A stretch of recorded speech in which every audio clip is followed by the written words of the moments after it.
안녕하세요. 이번 시간에는 국어의 어문 규범에 대해서 배워보겠습니다. 국어의 어문 규범이란 어떤 것이 표준어이고 어떤 것이 비표준어, 그러니까 표준어가 아닌 말인지를 배우는 시간인 겁니다. 여러분, 된장찌개, 개가 맞을까요? 아니면 된장찌개, 개에서 어이인 개가 맞을까요? 표준어는 된장찌개, 아이인 개입니다. 오징어 덮밥 피읍 받침이 맞을까요? 덮밥 비읍 받침이 맞을까요? 표준어는 피읍 받침이 맞습니다. 이렇게 어떤 것이 표준어인지 우리가 잘 구별할 수 있도록 배우는 게 국어의 어문규범입니다. 그래서 첫 번째로 혼동하기 쉬운 표준어, 이것들은 그냥 암기해야 될 단어들입니다. 어떤 규칙이 없기 때문에 1번부터 15번까지 단어는 이게 표준어라는 거를 그냥 외워서 표준어인 거를 우리가 익힐 수밖에 없습니다. 근데 우리 여기에서 주의해야 될 것은 바라다인데요. 흔히 우리는 어서 오길 바래, 어서 결혼했으면 하는 바람이 있다, 이렇게 쓰기가 쉽습니다. 그런데 이런 것들은 표준어가 아닙니다. 표준어는 바라다예요. 어서 오길 바라, 어서 결혼했으면 하는 바람이 있다, 이렇게 바라다로 써야 된다는 것만 주의하고 나머지 것들은 이게 표준어라는 거를 외워주시면 되겠습니다. 자, 그리고 두 번째로 1번은 그냥 암기해서 익혀야 될 표준어이고 2번은 규칙을 알면 쉽게 분별할 수 있는 표준어입니다. 이것들은 어떤 규칙을 알면 어떤 것이 표준어이고 어떤 것이 표준어가 아닌지를 구분할 수가 있는데요.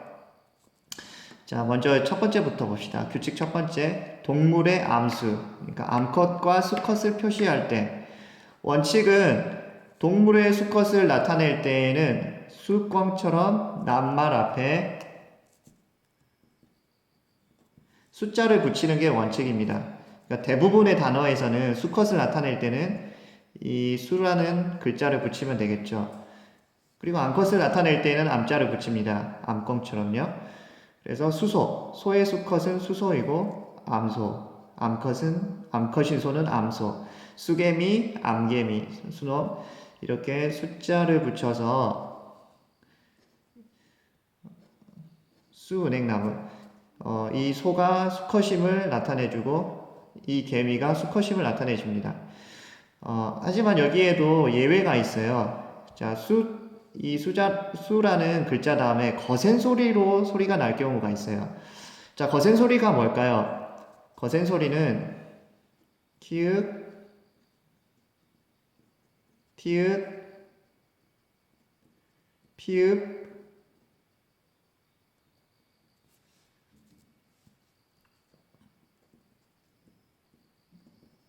히읗이 아니고 치읓, 키읔, 티읕, 피읕, 치읓을 거센 소리라고 합니다. 크트, 프츠. 발음하면 소리가 굉장히 거세게 들리기 때문에 이러한 자음을 거센 소리라고 하는데요. 이 수 다음에 거센 소리가 나는 단어들이 있어요. 예를 들어서 수강아지, 수개, 수컷, 수탉. 원래는 강아지여야 되겠죠. 수강아지, 강아지 중에 수컷인 강아지를 수강아지라고 해야 될 텐데 이상하게 발음하면 수강아지 이렇게 발음이 납니다.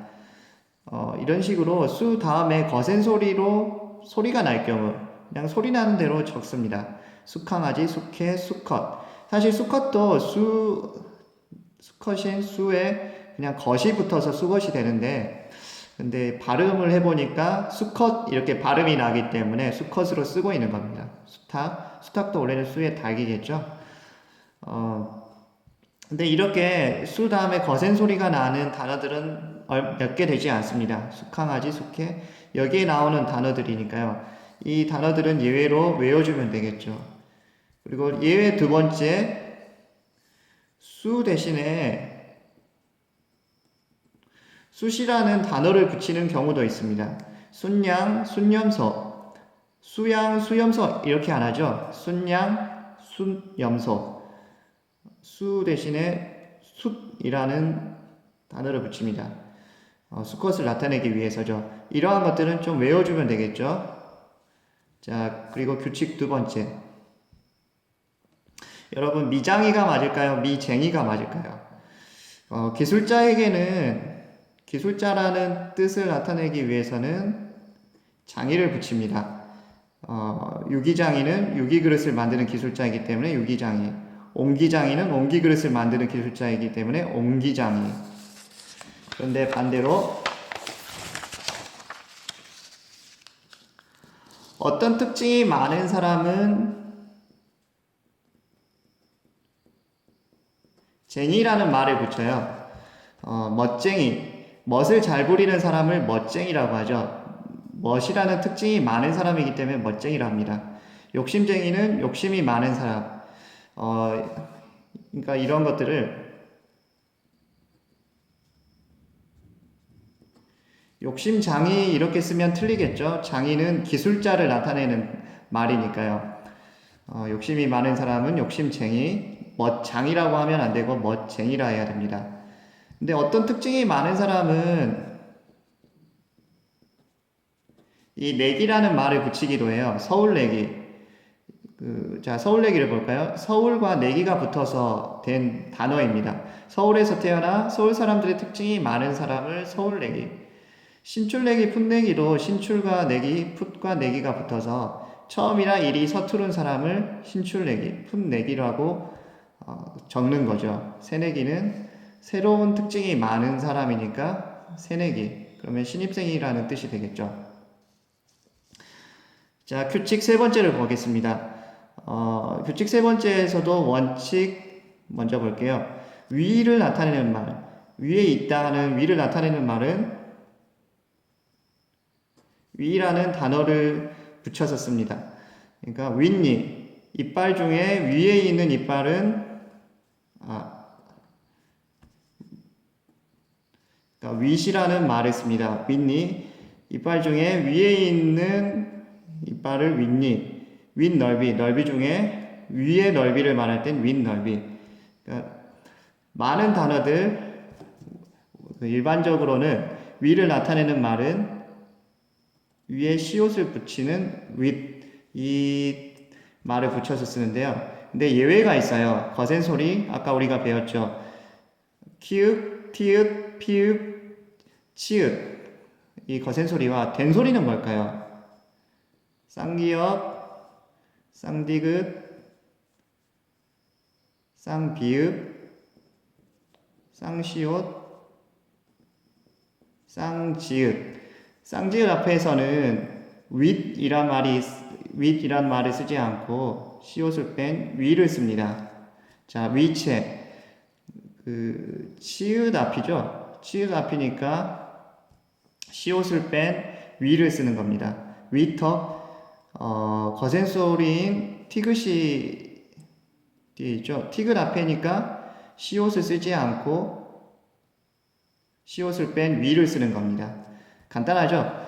거센 소리인 키읔, 티읕, 피읕, 치읒, 된 소리인 쌍기역, 쌍디귿, 쌍비읍, 쌍시옷, 쌍지읒 앞이라면 시옷을 빼야 된다라는 게 예외인 겁니다. 근데 또 헷갈리기 쉬운 예외 두 번째가 있는데요. 위아래에 대립이 없는 단어는 웃을 쓴다. 자, 대립이 없다라는 말이 좀 어렵게 느껴질 수 있는데요. 예를 들어서 봅시다. 우덜은 우돛, 웃돈. 이걸 예로 들어서 설명하면요. 자, 어른들은 모두 자기보다 윗사람들이죠. 아랫어른, 나보다 아래인 어른이 없잖아요. 그러니까 위아래 대립이 없는 거죠. 그런 단어는 웃어른을 씁니다. 아랫어른이라는 말이 없으니까. 자, 웃옷을 볼까요? 웃옷은 내 위에 입는 옷이 아니라 겉에 입는 옷이죠. 가장 바깥쪽에 입는 옷. 그러니까 위아래라는 개념이 아니고 겉과 속이라는 개념이기 때문에 그래서 윗옷을 쓰지 않고 이 말을 쓰지 않고 웃옷이라는 웃을 써서 웃옷을 씁니다. 웃돈은 위에 주는 돈이 아니고 덤으로 더 주는 돈이죠. 그렇기 때문에 웃돈이라고 씁니다. 자, 그냥 외우면 되겠죠. 우덜은 웃옷, 웃돈은 웃을 쓴다라는 거. 자, 그리고 마지막으로 규칙 네 번째. 두 단어 모두 표준어로 인정하는 단어들이 있어요. 어저께, 어제. 이건 두 단어 모두 표준어입니다. 가엾다, 비읍시옷 겹받침으로 써도 표준어이고 가엾다 그냥 이렇게 써도 표준어입니다. 깨트리다, 깨트리다 이것도 모두 표준어이니까 이 모두 표준어인 거를 이해해 두시면 될 것 같습니다. 자, 그리고 규칙 5번째, 어디에 이가 붙고 어디에 희가 붙는지 구분할 수 있도록 규칙을 만들어 둔 그 표준어 규정입니다. 질문할게요. 곰곰이가 맞을까요? 곰곰이 생각하다가 맞을까요? 네, 여기에서는 곰곰이 생각하다가 아닙니다. 여기서는 곰곰이 생각하다. 좀 헷갈리죠? 왜 이가 붙는 게 맞는 건지. 그래서 어떤 경우에는 이로 끝나기도 하고 어떤 경우에는 히로 끝나기도 합니다. 이로 쓰이는 경우는 먼저 처범명사, 반복되는 명사 뒤에서 이로 쓰이는데요.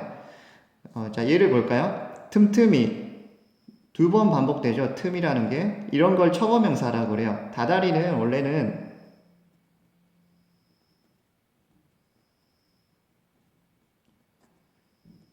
달다리를 바꿔 쓴 거예요.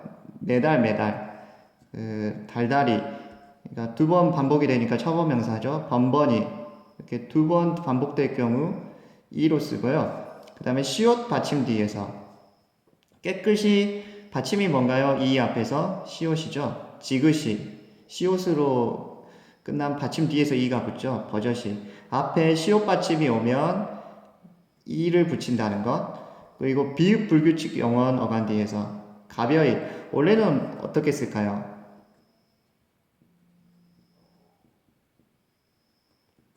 자, 원래는 가볍다이죠. 가볍게 들다. 그것이 가벼이로 쓰인 거니까요. 가벼이. 괴로이도 본래 단어를 생각하면 괴롭다. 비읍 받침이죠. 원래 쓴다면. 근데 이가 붙으면서 비읍이 빠지는 거니까요. 원래 단어를 생각했을 때 비읍이 붙을 것 같은 단어들은 이를 붙인다고 생각하시면 됩니다. 기껍다 라고 하잖아요.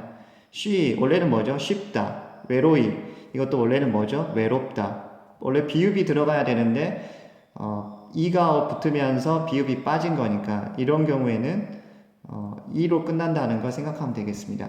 그리고 자, 4번째 하다가 붙지 않는 용언 뒤에서 이건 간단해요.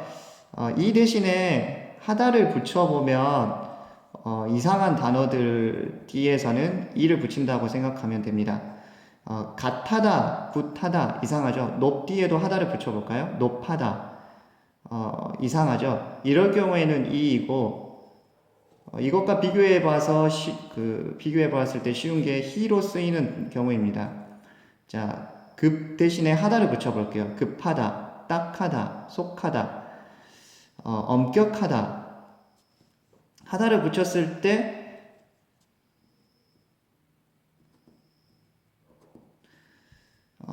하다가 붙였을 때 어색하지 않고 자연스럽죠. 이럴 경우에는 히를 붙이는 겁니다.